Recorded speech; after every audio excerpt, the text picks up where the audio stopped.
Epístola do apóstolo Tiago. Há 3 semanas atrás,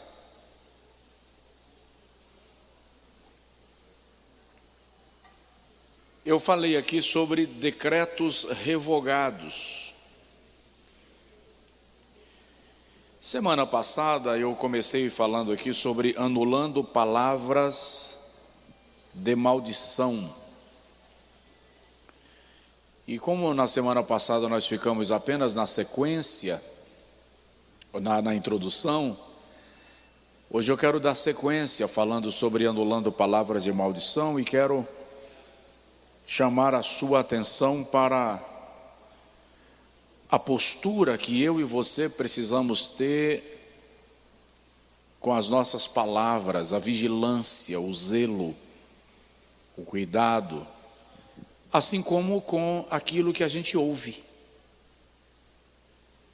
Assim como com aquilo que a gente ouve. Eu lembro que uma certa feita, eu encontrei com um irmão, e ele estava com uma camiseta de malha, com os dizeres em inglês. E eu perguntei para ele: você está indo para onde? E ele me disse para onde estava indo no comércio, alguma coisa assim. E eu falei com ele: a sua camiseta está dizendo diferente. E ele: como assim? Na sua camiseta está escrito assim: estou indo para o inferno. Era um texto em inglês. O indivíduo pega só porque é inglês e pensa que isso é moderno, não sabe o que está portando no peito. Muitas vezes ouvimos palavras e ignoramos, são só palavras. Eu vou mexer nisso. Marido fala carga d'água em casa porque está nervoso. A mulher fala carga d'água em casa porque está chateadinha. Fala com os filhos. Fala com os idosos da casa. E não sabe que está usando uma arma poderosíssima para estabelecer bloqueios em sua própria vida. Olha o que Tiago diz no capítulo 3, versículo de número 9 até o versículo 12.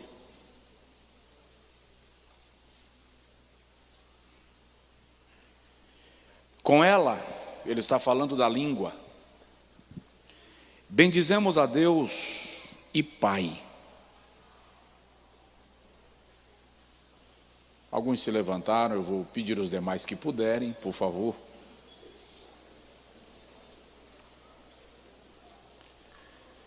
Com ela bendizemos a Deus e Pai,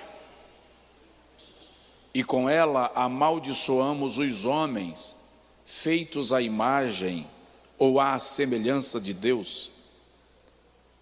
Presta atenção, olha o paradoxo que o Tiago está fazendo. Como posso com a língua bendizer a Deus e com a mesma língua amaldiçoar aquele que é feito à sua imagem, à sua semelhança? De uma mesma boca procede bênção e maldição.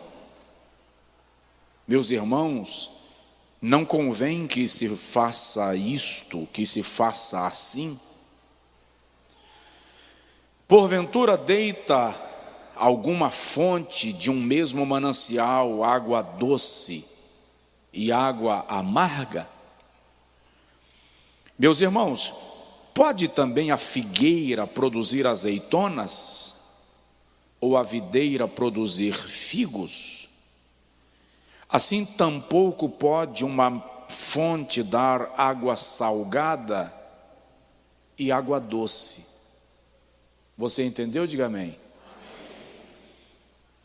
Eu não posso abençoar e amaldiçoar. Eu vou apertar seu juízo agora. Porque eu li sobre esse assunto aqui e isso aqui é violento. A fonte sou eu. Dessa fonte não pode sair água doce e água salgada. A fonte que mata a sede de um, mata a sede do outro. A fonte é a mesma. Então, o que Tiago está dizendo é que eu não posso abençoar essa pessoa e amaldiçoar esta.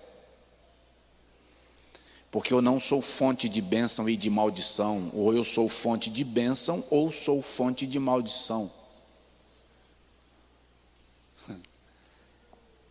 Tem alguém aí? Pergunta para a pessoa do seu lado: que fonte você é? Pai, em nome de Jesus, nos orienta, nos ensina, nos converte, faze-nos entender que a autoridade que o Senhor nos deu não nos torna independentes, mas submissos. No teu nome nós pedimos e agradecemos. Amém. Pode sentar um pouquinho e sente profetizando. Semana passada eu estava falando com os irmãos aqui sobre anulando palavras de maldição. E eu disse aos irmãos que nós precisamos compreender que recebemos de Deus autoridade. Diga comigo, autoridade. Repete, autoridade. Tá.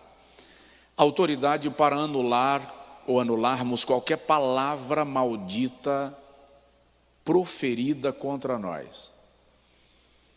Devo lhe lembrar, com base no texto que li, que autoridade não é independência. A palavra autoridade é formada pelo prefixo auto, que se refere a si mesmo. Ou seja, a autoridade é exercida primeiro sobre mim mesmo, para então poder ser exercida no exercício da função para a qual ela me foi outorgada. Então nós temos a autoridade para anular qualquer palavra proferida contra nós, mas precisamos exercer essa autoridade a começar de nós, ou seja, aquilo que nós falamos deve ser muito bem filtrado, vigiado, observado. Aquilo que a gente ouve também precisa ser muito bem filtrado. Eu disse aos irmãos semana passada que o Senhor cria todos os seres vivos da terra. E quando Ele termina de criar, Ele chega para Adão e diz: agora vai tu e dá nome, nomeia. E eu disse aqui, muito mais complexo do que dar nome é criar do nada. Então o Deus que criou não deu nomes, por quê? Porque Ele estava dando a Adão uma missão, a missão de dominar. Vai e domina.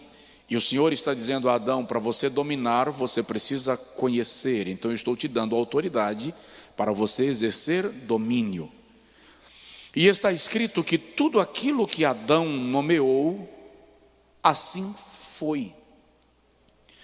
O que revela que Deus deu a Adão autoridade para gerir a criação, aquilo que ele mesmo criou.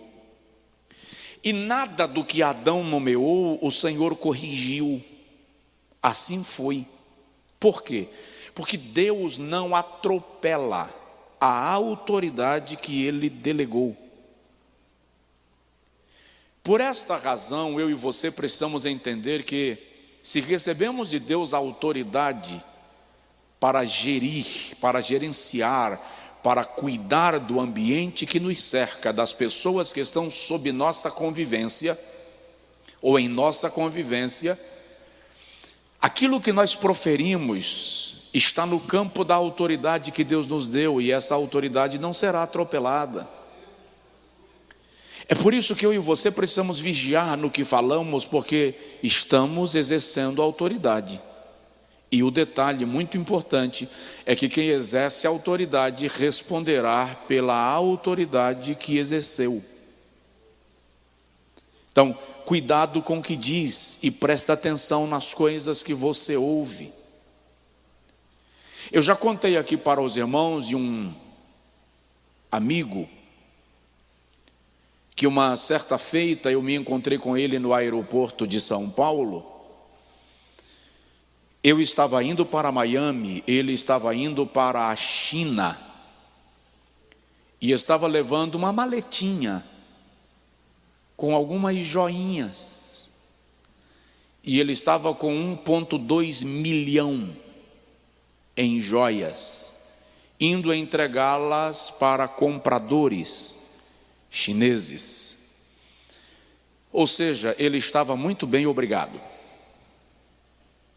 Ele estava lidando com joias em alto nível, importando pedras preciosas. Viajamos juntos até Miami. Em Miami eu fiquei e ele fez conexão e seguiu para Los Angeles, e de Los Angeles para. Depois de um certo tempo, eu fui pregar na igreja que ele congregava então. E depois da ministração, ele me pediu que eu fosse na casa dele fazer uma oração. E eu almocei, depois do almoço fui fazer a oração na casa dele, mas quando eu cheguei, eu percebi que o ambiente não correspondia com o padrão daquele homem que estava exportando pedras preciosas. Por exemplo, a sala da casa tinha um sofá ali no canto, uma estante vazia, e eu percebi que o ambiente estava sofrido, de alguma forma o ambiente estava pesado. E fiquei conversando com ele um pouco, e no meio da conversa, ele perguntou se eu queria água, e eu disse que sim, e eu acompanhei à cozinha. E quando abriu a geladeira, eu vi que a geladeira só tinha uma garrafa com água, nada mais. E eu perguntei para ele, o que foi que aconteceu? O que é que está acontecendo?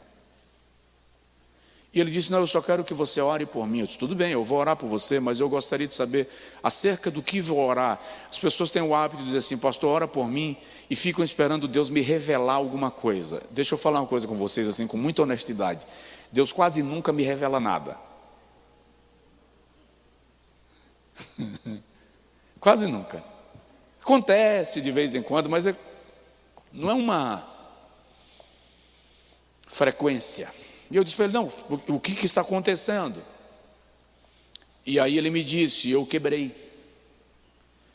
Só que eu quebrei sem explicação, não tem lógica. A minha luz está cortada. A minha água está atrasada. Nisso a filha dele chegou e disse assim, pastor, fala para o meu pai não vender o meu quarto. Porque ele já tinha vendido a sala, já tinha vendido móveis da cozinha, já tinha vendido o quarto do casal para pagar dívida. Credores já haviam ido buscar o seu equipamento de som, sua TV. E eu disse para ele, me diz o que aconteceu. Ele disse, pastor, eu sempre geri muito bem, sou um bom vendedor, sou rígido na gestão dos meus negócios, não fiz nenhuma negociação descarada, mas sumiu, caiu, desapareceu entre os dedos. Eu disse, não tem uma razão, tem que descobrir qual a razão.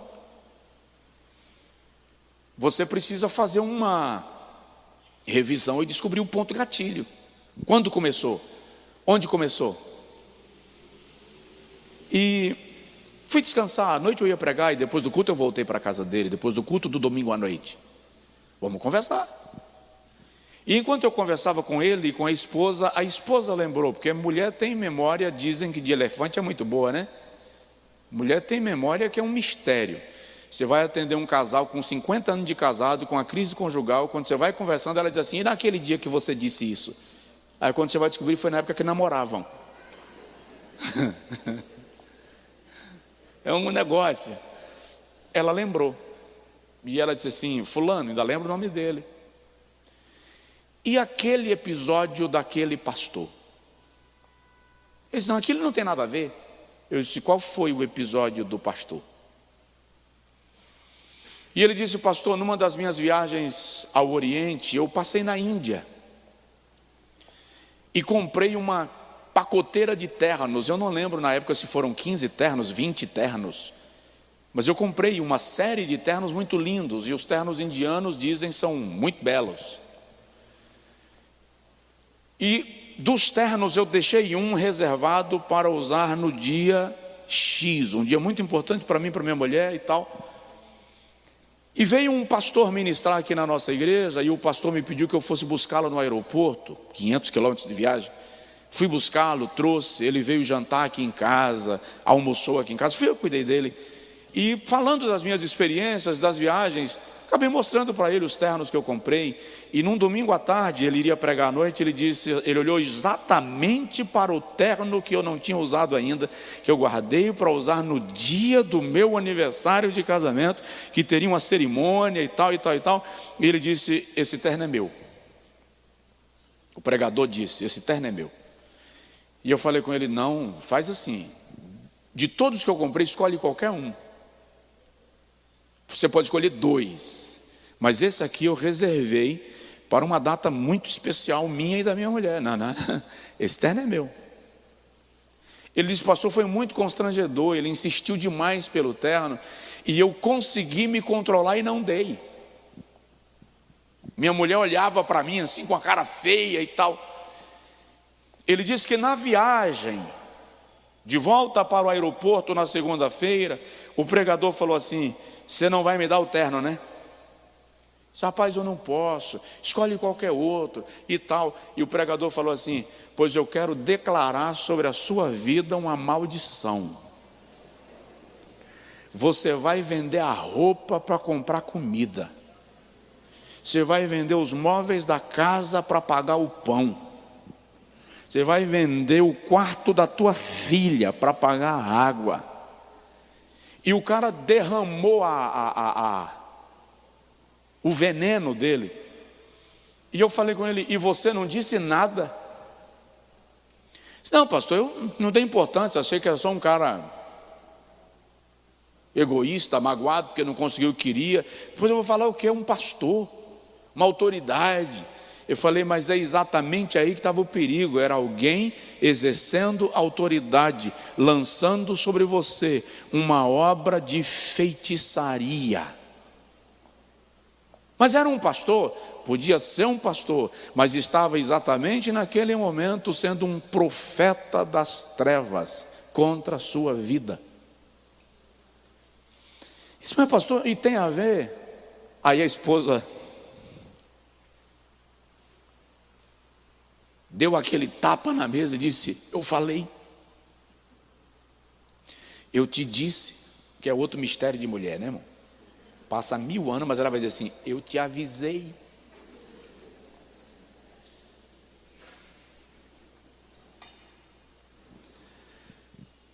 E ele disse: depois desse dia, o pastor desacertou, sem explicação, desmantelou tudo. Eu perdi os meus garimpos, fazenda, sítio, chácara, apartamento na capital, casa. Me restou isso aqui com a luz cortada. E eu disse para ele: nós vamos agora exercer a autoridade.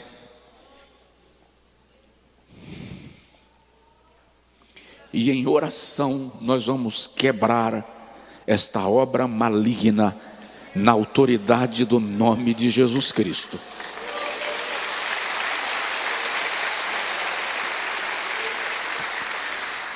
E eu já compartilhei isso com vocês aqui, mas não dei muitos detalhes. No dia eu falei com ele: toda palavra que o indivíduo diz que você lembrar, repete.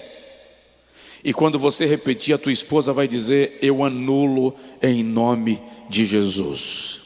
E eu, como pastor, exercendo a autoridade sacerdotal, vou confirmar isso pelo poder da palavra de Deus. E aquilo que ele foi lembrando que o indivíduo disse, ela foi repreendendo em nome de Jesus. E eu fui decretando chancelada pelo sangue do Cordeiro. Quando terminamos de orar, eles choravam muito. Eu me despedi, fui para o hotel. No outro dia, vim embora. O tempo se passou. E um bom tempo depois eu fui convidado para voltar a pregar naquela igreja de novo. E agora foi ele quem foi me buscar no aeroporto, de carro. E fomos conversando. E eu disse para ele: aí, como estão as coisas? Ele disse: pastor, incrível como aquela oração fez diferença. Na mesma semana, o camarada que era meu sócio no garimpo me ligou e disse para mim: olha, Eu entendo de gestão financeira, mas eu não entendo nada de pedra preciosa, eu não entendo nada de garimpo, eu não entendo nada de lidar com joias. Eu queria te convidar para você voltar para a sociedade. Eu entro com gerenciamento financeiro e você entra com gerenciamento de mão de obra, com a perícia das pedras. E eu voltei para a sociedade, pastor. Quando eu voltei para a sociedade, o outro sócio que comprou a minha parte da fazenda me chamou e disse: já que você está voltando, vamos renovar aí nossa aliança, vamos fazer de novo a nossa sociedade. Eu disse: não posso pagar. Tem nada não, você volta para a sociedade aqui na fazenda e você vai me pagando de acordo com o rendimento que a fazenda for gerando. Ele disse: pastor, Deus me devolveu já quase tudo do que eu perdi naquele tempo. Há pastores que não entendem que eles não podem ser árvore de bênção e árvore de maldição. Então eles olham para uma ovelha e dizem assim: vou te amaldiçoar. Como? Você tem que entender que no momento que eu amaldiçoo, eu estou me colocando como árvore de maldição, como fonte de água amarga. Eu não posso jorrar ao mesmo tempo água doce e água amarga. Você está entendendo o princípio espiritual aqui? Eu não posso dizer para minha mulher, para o meu marido, para o meu filho, para o meu pai: eu te amo, e na hora que eu estou nervoso eu lhe xingo. Tiago está dizendo que isso é um paradoxo. Tiago está dizendo que eu preciso vigiar a minha língua, as minhas palavras, porque elas denunciam que tipo de água eu jorro ou eu faço jorrar.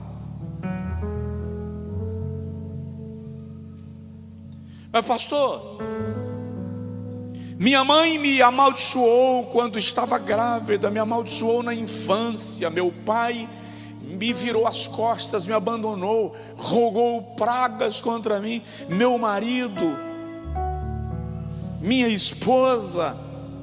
Eu estou dizendo nesta noite, na autoridade da palavra que estou pregando, que nenhuma arma forjada contra ti prosperará, e toda língua que se levantar contra ti em juízo, tu a condenarás. Repreenda, rejeite, expulse, anule.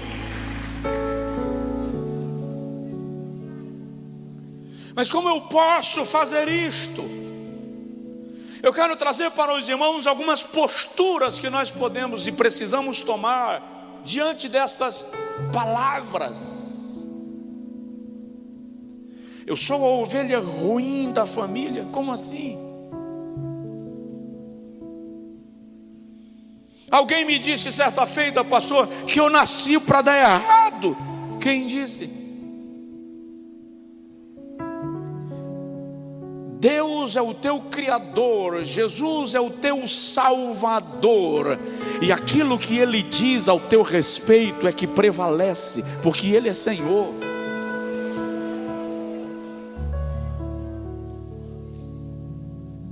Então, o que eu devo fazer para lidar com isto? Primeiro, exerça a autoridade em Cristo. Jesus diz algumas vezes: em meu nome expulsarão demônios, curarão os enfermos. Lucas capítulo 10, versículo de número 27, ele diz: eu vos dei autoridade, eu vos dei poder.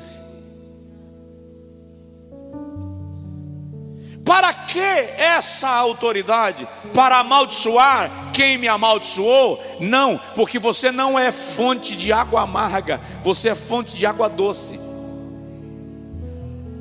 Ah, pastor, mas não vou mentir não, viu? Quando a pessoa jogou a praga, dá vontade de jogar uma dobrada.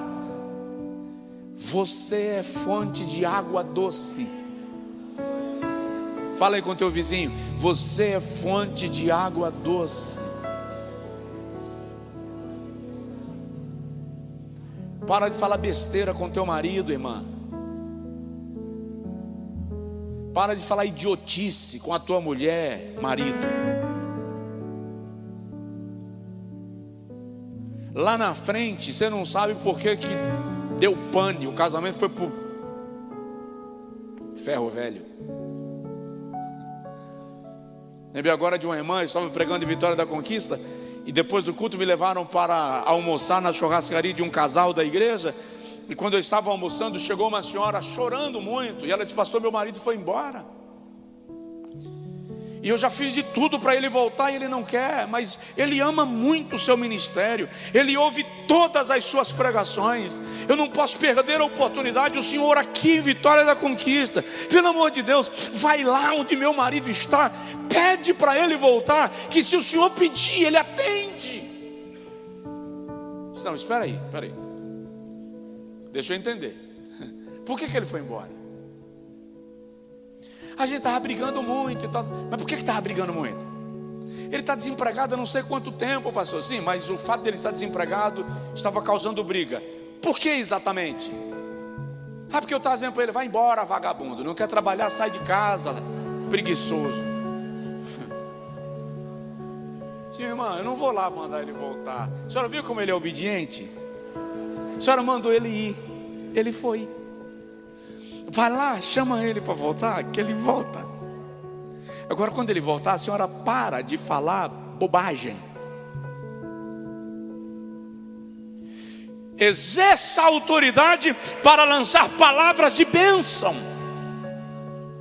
Lucas capítulo 6, versículo de número 27, versículo de número 28, Jesus diz: abençoai os que vos perseguem, abençoai e não amaldiçoeis. Diga assim: eu fui chamado para abençoar, não para amaldiçoar. Na primeira epístola de Pedro, capítulo 2, versículo 23, Pedro nos ensina qual era a reação de Jesus quando alguém lhe dirigia uma palavra de maldição. Pastor, porque assim, pessoa me joga uma praga e eu abençoo. Você não acha meio paradoxal? Pedro diz assim: Jesus, quando injuriado, não injuriava. Quando caluniado, não caluniava. Quando perseguido, não perseguia. Entregava-se àquele que julga retamente. O problema é que nós estamos acostumados que tem que devolver, tem que partir para cima, tem que mostrar o poder que você tem. Esta é a lei dos homens, mas a lei de Cristo é: quando injuriado, não injuriava; quando caluniado, não caluniava; quando perseguido, não perseguia. Entregava-se àquele que julga retamente. Tem gente passando um perrengue, atravessando a moinha, sendo esmagado, e não sabe por quê. É porque você amaldiçoou alguém que se entregou àquele que julga retamente. E agora, aquele que julga retamente está convidando você para um bate-papo. Convidando você para responder pelo que você disse. Eu te levo para o juiz juiz exige que você prove aquilo que você acusou. Se você não prova, você será punido segundo a lei. Eu te levo para Cristo e digo assim: Jesus, o Senhor me conhece e o Senhor conhece quem me acusou. Coloca balanças justas entre eu e ele e pesa e responde conforme a tua justiça. E espera. Você vê no que vai dar. Vamos para frente. Vamos para frente. Exerça autoridade em Cristo. Lucas 10, 17, repito, Jesus disse: eu vos dei poder para pisar escorpiões, todo o poder do maligno, e nada lhes fará dano algum. Fala assim: eu recebi em Deus a autoridade. Marcos capítulo 13, versículo 27, Jesus diz: ninguém pode entrar na casa do valente e amarrar o valente, se antes não arrombar a porta e então lhe tomar os bens. O que Jesus está dizendo é: se você vai invadir o território do valente e amarrá-lo, use a autoridade para entrar no território do valente. Você recebeu autoridade em Deus, e a palavra nesta noite é: se alguém lançou uma palavra maldita contra você, declare-a cancelada, falida, quebrada, destruída, anulada, na autoridade do nome de Jesus.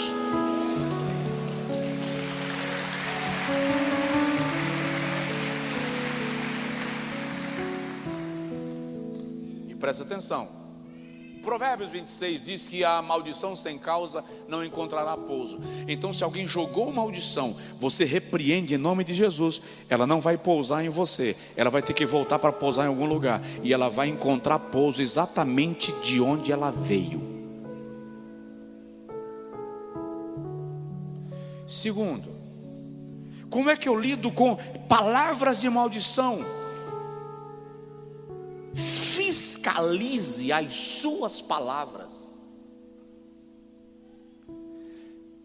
Presta atenção naquilo que você mesmo fala. Seja para si mesmo, seja sobre si mesmo, seja para os outros ou sobre os outros. Fiscalize as suas palavras. O problema é que nós desenvolvemos uma facilidade incrível de tagarelar, de falar pelos cotovelos, de falar quando está nervoso, chateado, e esbraveja, e aí fala o que não deveria.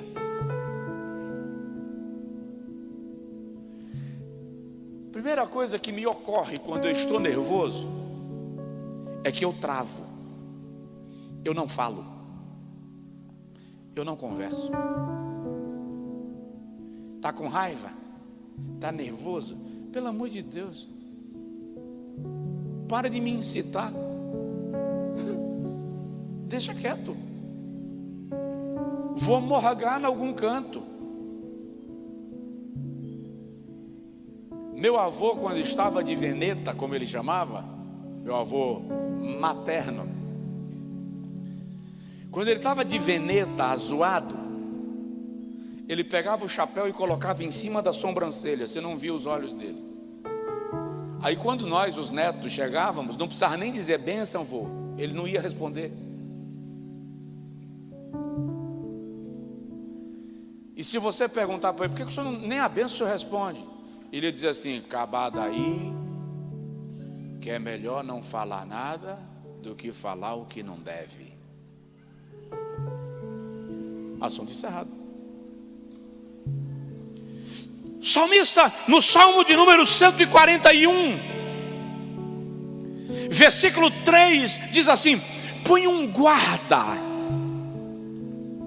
na porta dos meus lábios e um freio na minha língua. Como eu vou, ou como eu terei autoridade para anular palavras de maldição, se eu mesmo sou um amaldiçoador, um murmurador, um maldizente? Preciso aprender a silenciar.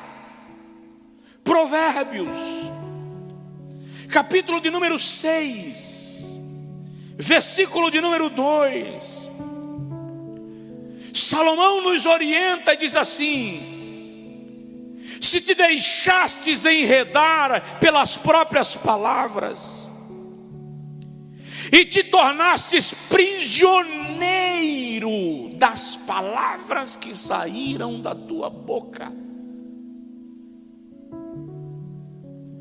As nossas palavras podem nos tornar prisioneiros de nós mesmos.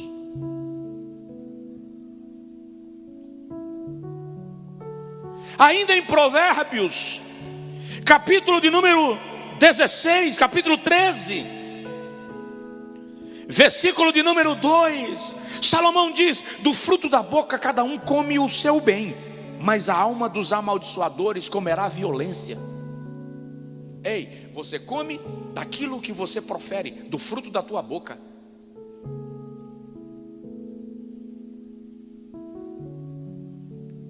Por isso que aquilo que nós falamos deve ser fiscalizado, deve ser analisado, deve ser revisto. Provérbios 18, versículo 7: a boca do tolo é a sua própria destruição, e os seus lábios são laço para a sua própria alma.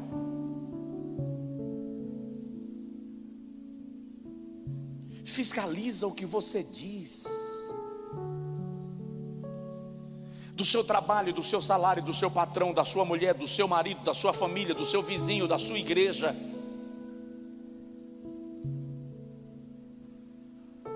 Coloca um freio. Se você não consegue dominar a sua língua, como é que você quer dominar o seu carro?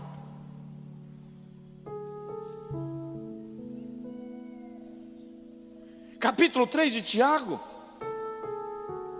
ele diz que a nossa língua pode nos levar para o inferno.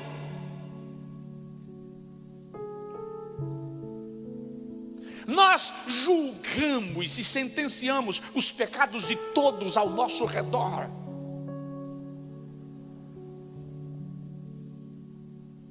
Mas não julgamos e sentenciamos a nossa maldita língua, que não consegue ficar quieto quando percebe alguma coisa errada na vida de alguém.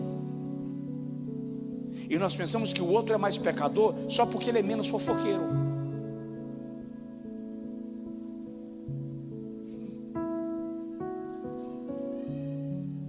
Vamos lá. Primeiro segredo para você anular a palavra de maldição: exerça autoridade em Cristo. Segundo, fiscalize as suas palavras. Terceiro, deposite as palavras lançadas contra você no altar. Deposite as palavras lançadas contra você diante do altar. Se afasta, sai de cena, vai para o altar. Pega o pacote que te trouxeram e coloca diante de Deus. Aqui, Senhor, foi o que me trouxeram. Vou repetir, vamos para frente. Coloca diante de Deus e espera. Balaque contratou Balaão para amaldiçoar a Israel. Balaão era profeta. Números capítulo 23. Balaque era rei. E Balaque queria que Balaão destruísse a Israel com palavras. E detalhe, ele disse a Balaão, o profeta Balaque disse a Balaão o que ele queria que Balaão proferisse. Mais ou menos assim, a profecia é essa, tá? E anota, é isso aqui que você vai dizer. O que Balaão fez? Números 23, versículo 4, versículo 5. E depois lá no versículo 14, versículo 15, Balaão diz assim a Balaque: fica aqui, eu vou levar as tuas palavras, vou edificar 7 altares, e sobre cada altar conversarei com o Senhor. Tipo assim, me dá o que você quer que eu diga, que eu vou pegar o que você disse e vou colocar no altar diante de Deus para Jeová acatar. Porque presta atenção, Jeová precisa acatar para que eu profetize. Então Balaão vai e edifica os altares 7. e leva as palavras de maldição que Balaque queria que Balaão dissesse. Quando Balaão coloca tudo sobre o altar, no 7º altar, o Senhor aparece a Balaão e diz assim: assim e assim tu dirás a Balaque. Eu vou repetir. Balaque é um rei, Balaão é um profeta. Balaque quer que Balaão amaldiçoe a Israel, e ele paga para isso. E ele diz a Balaão: eu quero que você amaldiçoe a Israel com essas palavras. É isso aqui que você vai dizer, é essa praga que você vai jogar. Balaão, o profeta, diz assim: me dá as suas palavras, eu vou edificar 7 altares e vou colocar as palavras diante do Senhor. E ele edifica os 7 altares e coloca diante do Senhor as palavras. Só que quando ele está fazendo isso, o Senhor aparece a Balaão e diz assim: assim e assim tu dirás para Balaque. Quando Balaão volta, a Bíblia diz que Balaque veio ao seu encontro. E quando Balaque vem ao encontro de Balaão, ele pergunta assim: o que te disse o Senhor? Balaão diz assim: Deus não é homem para que minta, nem filho de homem para que se arrependa. Havendo ele dito, não o fará, e tendo ele prometido, não o cumprirá. E como poderei eu amaldiçoar aquele a quem Deus já abençoou?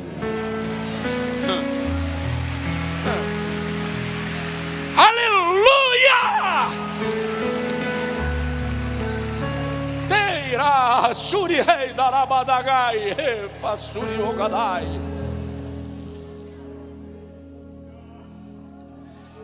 Pega as palavras de maldição que jogaram contra você e leva para o altar. Por quê? Porque quem vai responder não é você. Quem vai responder é o Senhor que não mente.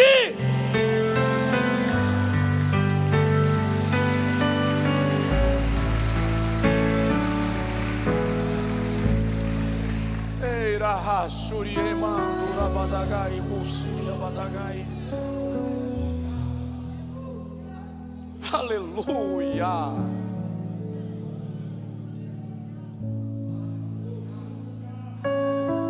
Pastor, enquanto isso, e se Deus demorar de responder, Ele te conforta.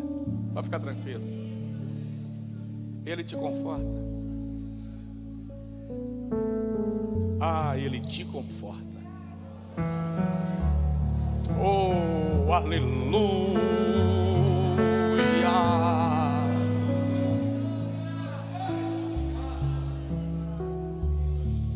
Vamos mais.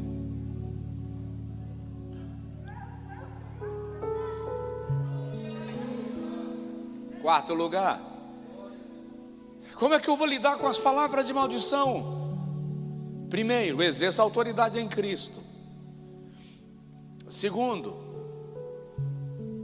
fiscalize as suas palavras. Terceiro, leve para o altar as palavras que foram ditas contra você. Quarto, anule as causas de maldição na sua vida. Anule aquilo que pode servir de fonte de alimento para a maldição. Anule aquilo que dará justificativa para que a maldição se implante. Aquilo que algumas pessoas chamam de legalidade, anule as legalidades para a maldição. Provérbio 26, 2. Como a andorinha no seu vaguear, e como o pássaro no seu voar, assim é a maldição sem causa, ela não encontrará onde pousar.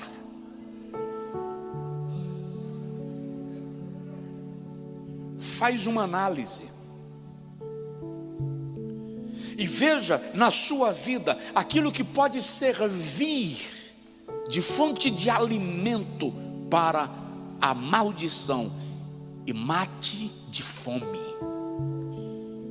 mate a maldição de fome, mate as palavras ruins de fome, não as alimente, não dê aos seus inimigos o prazer de verem cumpridas as suas palavras.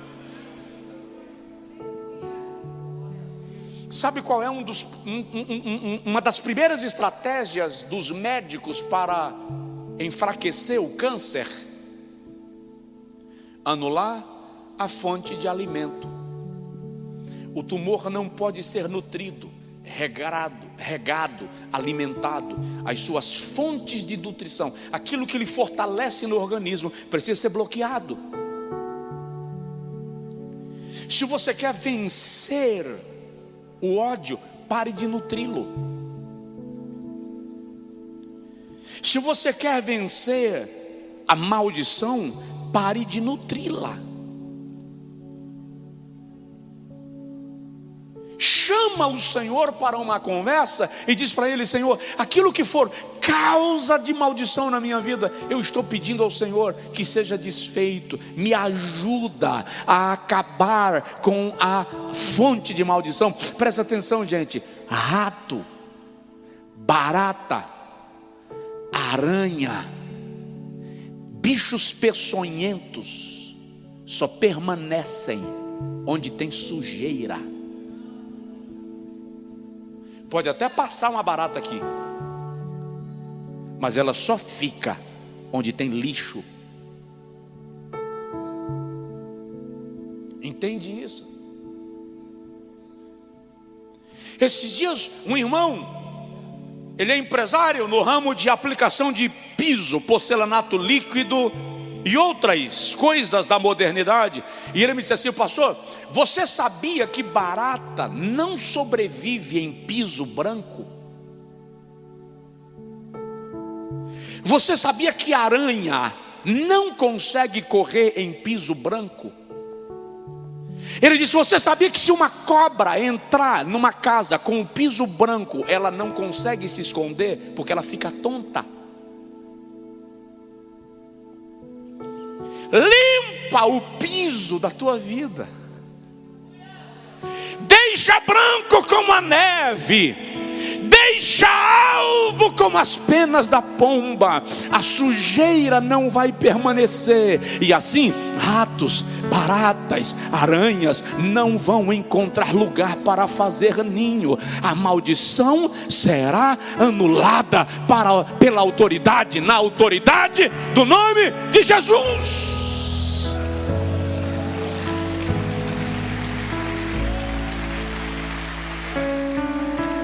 Já vou terminar. E vou orar. E quero clamar com você que toda palavra que você ouviu, pode ter sido na infância, que ela caia por terra. Que o seu futuro não seja determinado pelo coração de alguém que estava azedo. Afinal de contas, você não é depósito de lixo.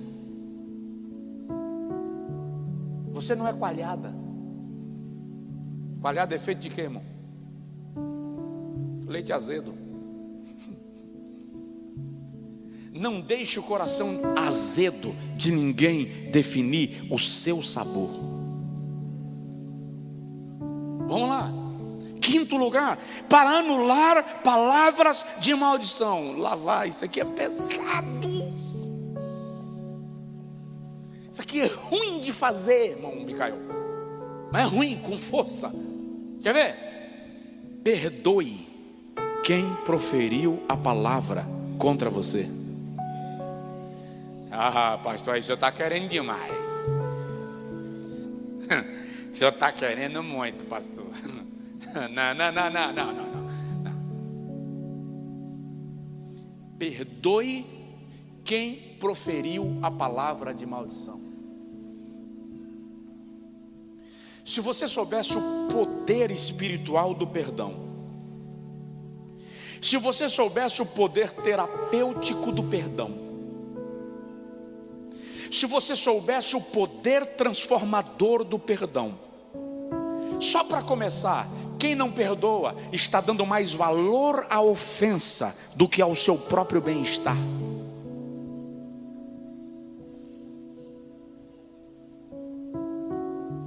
Na oração que Jesus nos ensina e que nós conhecemos como a oração do Pai Nosso, Ele diz assim: vocês vão orar assim: perdoa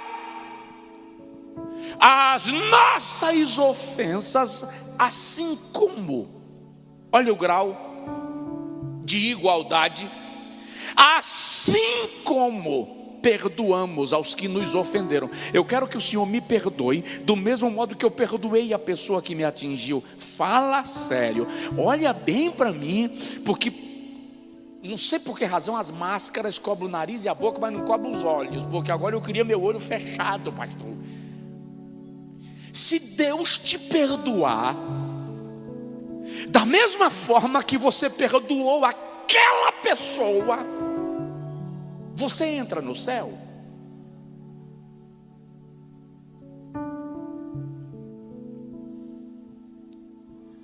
Eu tenho lidado com filhos com ódio do pai, com ódio da mãe. Eu recebi aqui na igreja um tempo atrás uma senhora. Ela só andava porque alguém pegava na cintura e de certa forma impulsionava, e ela caminhava. Os olhos tesos no nada. Quem trouxe-a foi a sogra. Ô sogra abençoada. Vocês estão pensando que sogra é luta? Tem sogra que é de Deus, irmão. A sogra trouxe aquela senhora. Já tinha ido nas casas de oferendas, de cultos afro, mesa branca, mesa baixa, mesa alta, psicólogo, psiquiatra. Por último, ela esteve num centro de candomblé em algum lugar. E a mãe de santo fez o ritual, as oferendas, não deu resultado. E a mãe de santo falou assim: olha, a senhora já ouviu falar num pastor de uma igreja aqui em Feira de Santana, pastor chamado Pastor Josué? Não, não sei onde é. A igreja dele fica em tal lugar assim, assim. Leva lá. Aí veio. Quando ela chegou, que eu sentei com ela no gabinete, tudo que eu perguntei, quem respondeu foi a sogra, porque ela não falava.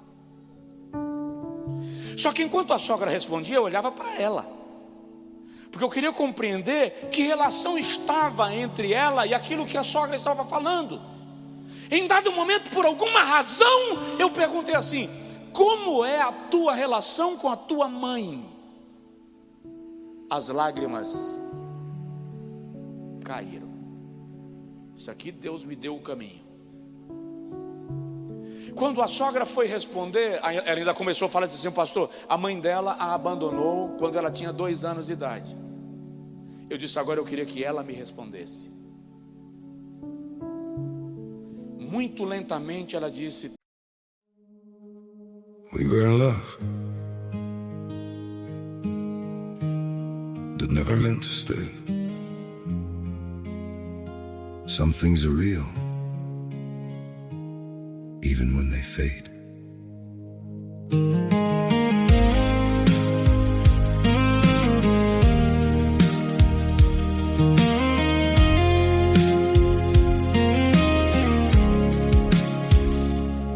I used to think if we kept holding on, we could bend the truth somehow. But love can't fight what's pulling us apart, and it's breaking us down now.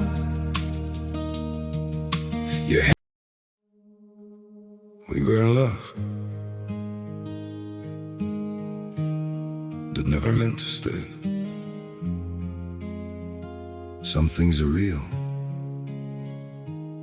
even when they fade.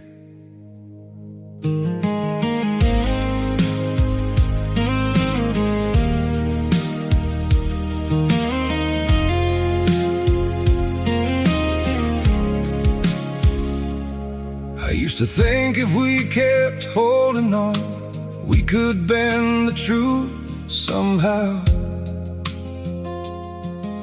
But love can't fight what's pulling us apart, and it's breaking us down now.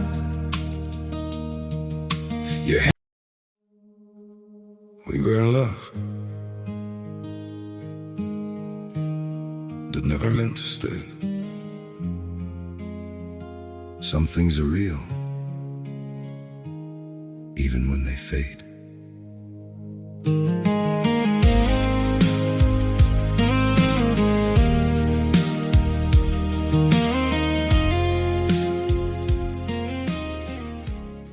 Tem 30 dias que eu fiquei sabendo que a minha mãe está viva. E onde ela está? Ela pediu para me conhecer e eu não quero saber dela. Está aqui o problema. Aí eu perguntei: como é a sua relação com as suas filhas? Ela tem duas filhas, e ela começou a descrever a relação com as filhas. E eu falei com ela: a senhora sabia que a sua mãe fez com a senhora está determinando o seu relacionamento com as suas filhas? Suas filhas reagem assim, assim, assim. Aí ela riu. Mas até parece que o senhor conhece as minhas filhas. Falando muito lentamente ainda, eu disse: é porque existe uma ação e uma reação. Eu preciso que a senhora resolva a sua questão com a sua mãe, para que o futuro das suas filhas não seja comprometido. Porque se você quer motivar uma mãe a fazer algo, ela escala o Everest, coloca os filhos como o motivo.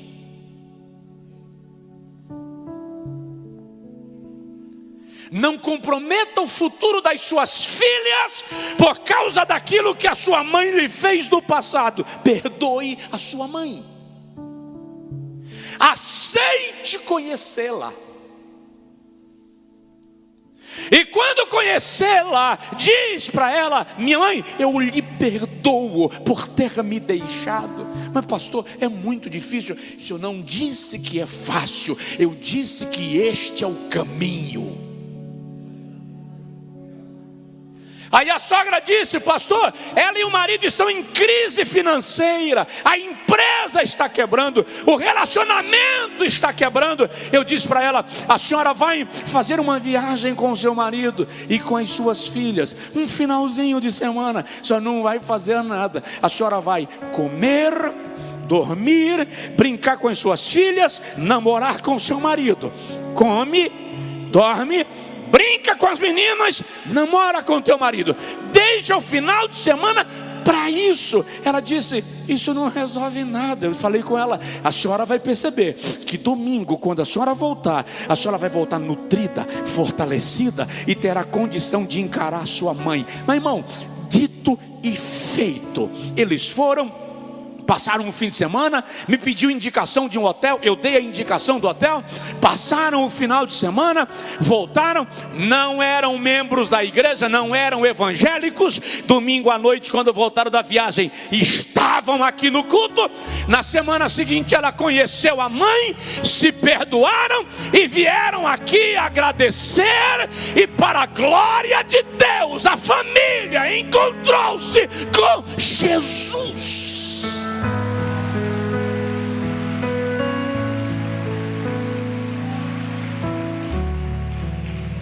Tem que terminar, tem que parar. Perdoe. Perdoe. Eu vou encerrar sem fazer comentário, porque eu quero terminar orando por você. Então, em sexto lugar, para você anular palavras de maldição, ore baseado nas promessas que Deus te fez. Não importa que palavra foi dita contra você, o que importa mesmo é quais foram as promessas que Deus me fez. Não é o que alguém disse ao teu respeito que te define, é o que Deus disse ao teu respeito que te define. Segundo Samuel capítulo 7, versículo 1 até o versículo 29. Lê, é uma coisa linda. É quando eu achei interessante ali, pastor Manassés. Me parece que Deus não queria que houvesse templo para ele ser adorado. Davi queria construir um templo, mas Deus diz assim: porventura, quando foi que eu disse a vocês, construam um templo para mim? É como se eu dissesse: eu não preciso de um templo para manifestar a minha presença, mas como tu colocaste do teu coração o desejo de me honrar e edificar uma casa para o meu nome, para que nela eu seja glorificado, eu te digo, tu não a construirás, porque tu és um homem de guerra, e eu te levantei para te dar vitória sobre os teus inimigos. Mas por causa do teu coração, eu te digo que depois de ti eu levantarei da tua casa um descendente que ocupará o teu trono, e não faltará sobre o teu trono alguém da tua descendência que reine sobre ele. Por isso que quando o anjo conversa com Maria, o anjo diz assim acerca de Jesus: e Deus lhe dará o trono do seu pai Davi, e o seu reino será eterno e jamais terá fim. Está falando daquela promessa que Deus fez a Davi em 2 Samuel capítulo 7. Lá na frente, quando Davi está com problemas, com dificuldade, em batalha, no Salmo 119, versículo 49 e 50, ele diz assim: lembra-te da palavra dada ao teu servo, nela o Senhor me fez esperar, e ela tem sido meu alimento todos os dias. Davi está dizendo: aquilo que eu estou pedindo ao Senhor não é por acaso, eu estou baseado numa promessa que o Senhor me fez lá atrás.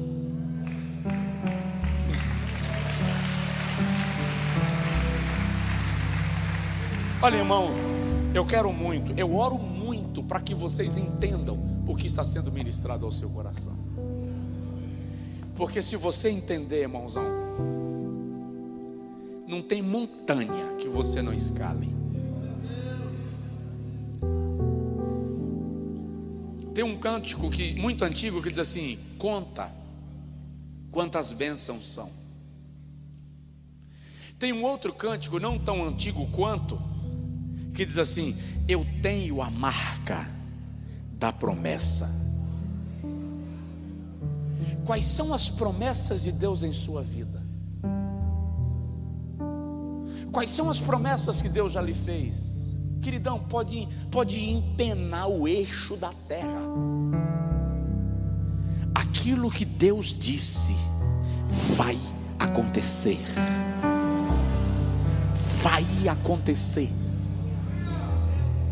E é interessante, olha esse texto, 2 Samuel 7, você pode ler. Deus diz assim: o teu herdeiro, se ele pecar contra mim, eu o punirei com a vara dos homens, mas a minha promessa não cairá por terra.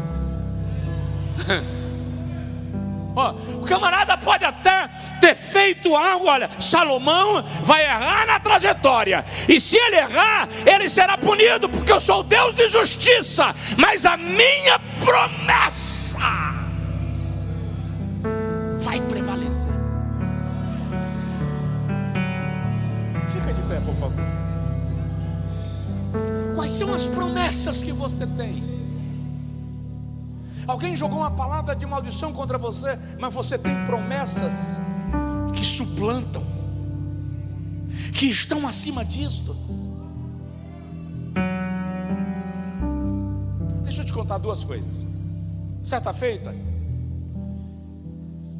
eu estava descendo a rampa que sai do templo da Adefes, Assembleia de Deus em Feira de Santana, e uma irmã estava subindo. Quando ela me encontrou, ela queria dar uns catiripapo em Jesus. Ela queria pegar Jesus pelo colarinho e dar 2 sacudidas, mas ela não encontrou Jesus. Encontrou comigo. Sobrou para mim. E ela me segurou aqui na camisa e disse assim: olha, pastor, eu já disse a Deus que se ele não resolver meu problema até tal dia, não precisa mais. Peguei nas duas mãos dela e falei: irmã, vem cá. E subi de ré. Coloquei ela sentada. Falei: o que está acontecendo? Ela me falou do problema conjugal dela. E ela disse assim: e vou largar, porque é maldição hereditária. Aí eu sentei. Me explica. Ela disse assim: minha avó era, minha tia era, a minha outra tia era também, a minha mãe foi, a minha irmã mais velha é o que, pastor? Fala logo. Calma, gente. A minha irmã mais nova está caminhando para ser. Ela estava falando de um histórico na família dela, que as mulheres eram mulheres de muitos homens, viviam na prostituição. E ela disse: e é maldição hereditária, e se todas foram, não sou eu que vou vencer. E a Bíblia diz, aí ficou onde eu gosto, aí veio para o lugar que eu gosto, que ela botou o dedão na minha ponta do nariz.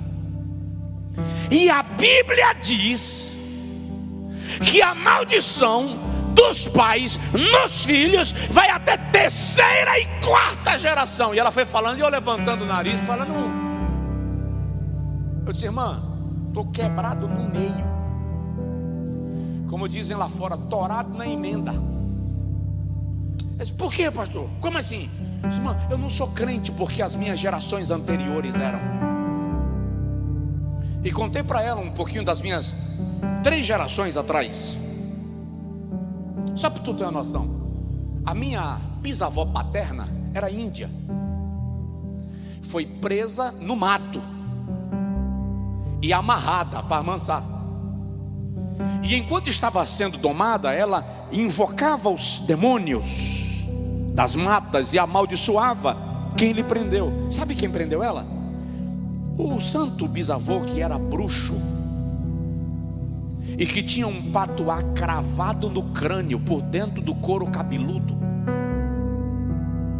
e que para morrer precisou vir outro bruxo mais poderoso do que ele e esmagar-lhe o crânio. Coisa leve. Eu disse para ela: minha irmã, o meu avô era servo do Senhor, primeira geração.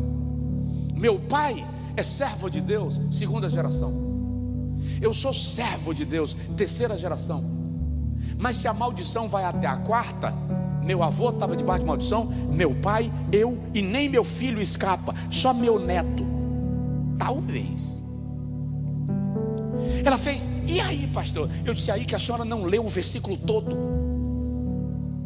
Gente, o uso de texto sem análise do contexto gera pretexto. E quando o assunto é Bíblia, pretexto é heresia. Eu disse para ela, o texto diz assim: eu sou o Senhor, cheio de misericórdia, zeloso, cheio de benignidade, que visito a iniquidade dos pais nos filhos até terceira e quarta geração daqueles que me rejeitam, que me detestam, que me aborrecem. O que Deus está dizendo é: a iniquidade será visitada naqueles que me detestam. Significa dizer que quando no meio dessa história alguém inclina o seu coração para mim, alguém rende o seu coração diante de mim, não me rejeita, não me detesta, não me aborrece, a visita da maldição está quebrada, está cortada, está anulada.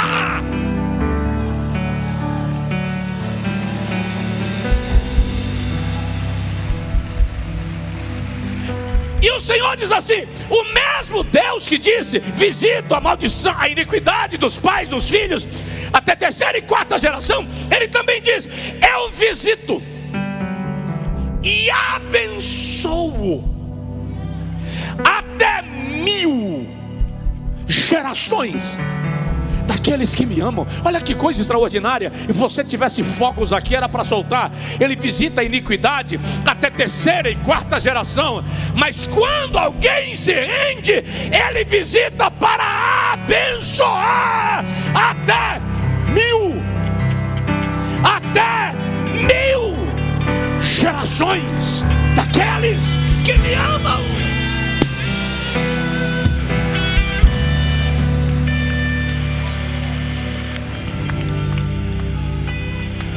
A última coisa que eu iria falar é: se aproprie das promessas que Deus lhe fez.